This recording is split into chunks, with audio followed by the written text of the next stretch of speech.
এখন আমি মন্ত্রণালয়ে যেহেতু ঢুকি নাই, আজকে আমরা স্মৃতিসৌধে শ্রদ্ধা নিবেদন এবং আমাদের সাবেক প্রধানমন্ত্রী বেগম খালেদা জিয়া, সাবেক রাষ্ট্রপতি শহীদ প্রেসিডেন্ট জিয়াউর রহমানের মাজার শ্রদ্ধা নিবেদনের মধ্যে দিয়ে আমরা মন্ত্রণালয়ে যাচ্ছি।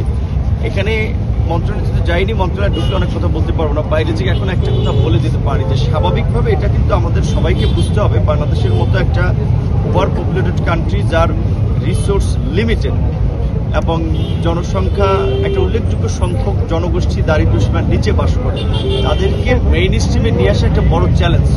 সেই আপনার দারিদ্র্যসীমার নিচে যারা বাস করে তাদের ম্যাক্সিমামই একেবারেই বিভিন্ন শ্রমের সাথে সরাসরি যুক্ত, তো স্বাভাবিকভাবেই তাদের শুধু ন্যূনতম আপনার মজুরি নিশ্চিত করলে হবে না।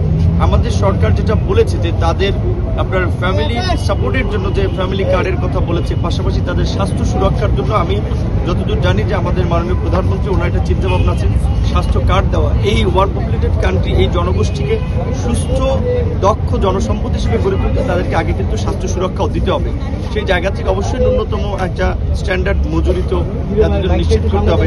গার্মেন্ট শ্রমিকদের পাশাপাশি অন্যান্য পেশায় যারা শ্রমিক আছে তারাও যেন ঠিকঠাকভাবে তাদের মজুরিটা পায়, সেটা তো আমাদের একটা দায়িত্ব থাকবেই। আরেকটা বিষয় হচ্ছে যে আমরা একটু অগ্রিম অতীতের অভিজ্ঞতা থেকে আর কি বলছি যে দেখি যে ঈদ এবং কোরবানির সময় স্বাভাবিকভাবে সমস্ত মানুষ বিশেষ করে তার পরিবারের প্রতি একটা বাড়তি দায়িত্বের চাপ অনুভব করে।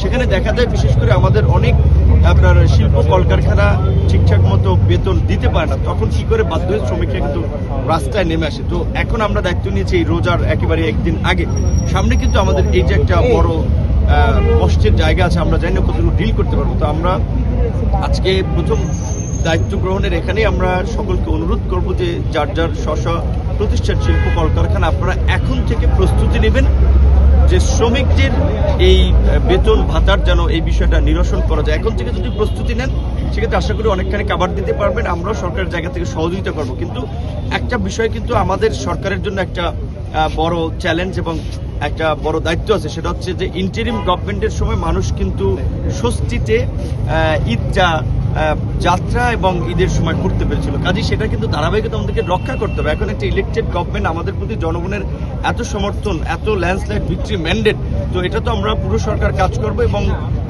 আমরা সকলের কাছে সহযোগিতা চাই। আমাদেরকে যেভাবে আন্দোলন সংগ্রামে সহযোগিতা করেছেন এবং একটা গণ অভ্যুত্থান ঘটিয়েছেন, এখানে কোনো নির্দিষ্ট দল ব্যক্তির লিডারশিপ না, জনগণের স্বতঃস্ফূর্ত লিডারশিপ। কাজে আমি এটা ফিল করি যে আগামীর বাংলাদেশকে এগিয়ে নিতে হলে, বাংলাদেশকে পুনর্গঠন করতে হলেও সবাইকে স্বতঃস্ফূর্তভাবে যার যার জায়গা থেকে যে দায়িত্বটা আছে সেটা পালন করতে হবে। খবরের কাগজ, নিখাত, নির্ভীক, নিরপেক্ষ।